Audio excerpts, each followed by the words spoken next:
మతం కోసం గొడవలు ఏంటంటే రఘురామకృష్ణరాజు గారు పైపెచ్చు ఇందాక మీరు డిబేట్కి వెళ్తా దళితులకి సుప్రీంకోర్టు ఏదో తీర్పిచ్చింది, వీళ్ళు ఎస్సీ హోదా రద్దు చేయాలి అంటా ఉన్నాడు. నేను ఒక మాట డైరెక్ట్గా అడుగుతున్నాను రఘురామకృష్ణరాజు గారు మిమ్మల్ని, ఇలాంటి అపోహతో బతుకుతున్నటువంటి కొంతమందిని. మీరు మాట్లాడుతూ ఉన్నారు దళితులు క్రైస్తత్వంలోకి వెళ్తే వాళ్ళని ఎస్సీ హోదా తీసేద్దాం అంటా ఉన్నారు, బాగానే ఉంది. సరే మీరన్నట్టుగా ఎస్సీ హోదా తీసేద్దాం, వాళ్ళని బీసీలోకి చేర్చడం ఎందుకు? డైరెక్ట్ గా ఓసీలోకి చేర్చి ఈడబ్ల్యూఎస్ పేరుతో మీరు తీసుకున్నటువంటి 10% రిజర్వేషన్ ని ఇంకో 20% పెంచి 30% రిజర్వేషన్ ఇవ్వండి, ఈడబ్ల్యూఎస్ లో చేర్చేద్దాం వాళ్ళని.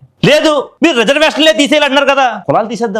కులాలు తీసేస్తే రిజర్వేషన్లు ఎందుకు? కుల వ్యవస్థనే తీసేయండి సార్, కుల వ్యవస్థ రద్దు చేసేయండి. ఈ రాష్ట్రంలో కాదు భారతదేశంలో ఎవడో పేరు చివర కులం తోక తగిలించుకోకూడదని మాట చెప్పండి. ఈ భారతదేశంలో ఎవడో కూడా కులం అనే పేరు ఉండకూడదు, కుల ప్రస్తావన ఉండకూడదు. కుల ప్రస్తావన లేని భారతదేశాన్ని మనం చూద్దామని చెప్పండి, మేము కూడా సపోర్ట్ చేస్తాం. కులాలు ఎందుకు తీసేద్దామంటే ఒప్పుకోరు మీరు.